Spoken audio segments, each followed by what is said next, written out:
tonight, the next stage in a new multi-million-pound infrastructure project for Great Yarmouth got underway today, just weeks after a World War II bomb delayed construction when it exploded near the site. The process of lifting two large sections of the Herring Bridge began this morning. Once completed, it will link the A47 to the town's port and enterprise zone. Well, Tanya Mercer has been following events today. Tanya, just give us an insight into what has been happening. Yes, good evening and welcome to the site of some pretty impressive engineering. Today and tomorrow are the culmination of almost 20 years of discussion and planning as the two leaves of the new Herring Bridge are lifted into position. And as you can see, the first leaf has just finished being lowered. And it has been fascinating watching the floating crane manoeuvre this huge construction. And it's not just been us that has been fascinated. Hundreds of people have turned out to see this piece of history come into shape.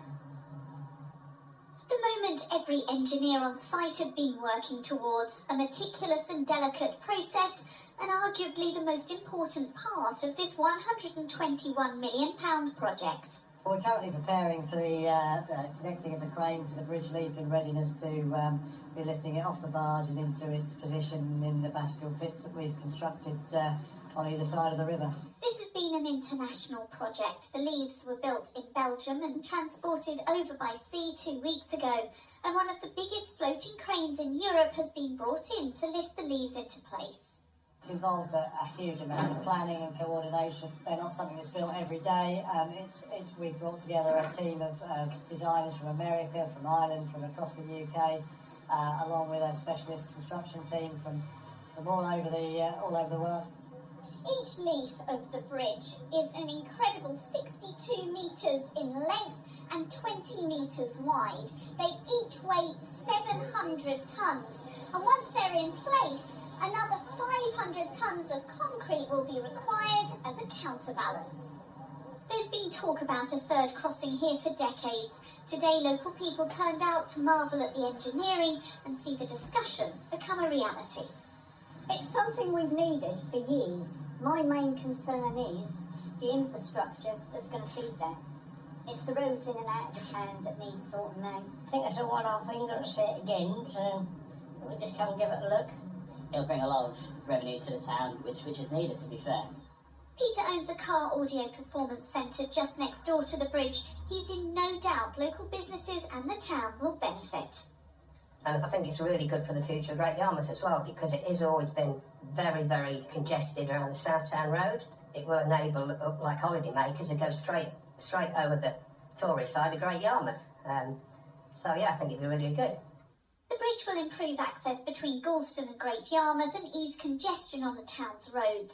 It'll also support bigger plans for regeneration of the port and North Quay area of the town. It is a big thing for the town. It's a complete access to the A47, so you've got a dual carriageway. It's a supply chain, so the supply chain can get into the port and to the operations and maintenance base that we're building. And for the region itself, we're an energy region, and now we obviously have the complete link and access from a port right onto the A47, right throughout the county. Work on the project had to be stopped last month when an unexploded World War II bomb was discovered close to the main construction site, and following a 4-day evacuation was safely detonated. Some additional works to the quay will now be required, but there was no postponement of today's important stage.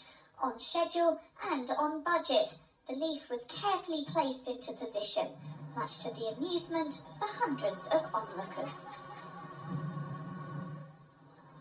Now, tomorrow there will be lots more work still to do before the river can be reopened. They're going to obviously install the next leaf, and then both of them will be raised up into position and locked there so that the vessels can get through the river.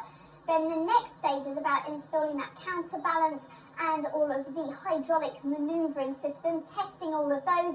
And then, of course, they need to move on to all of the approach roads and finishing off all the roadworks. But they are still on track for that predicted opening in the early summer, around June time. Fantastic. Thank you so much, Tanya.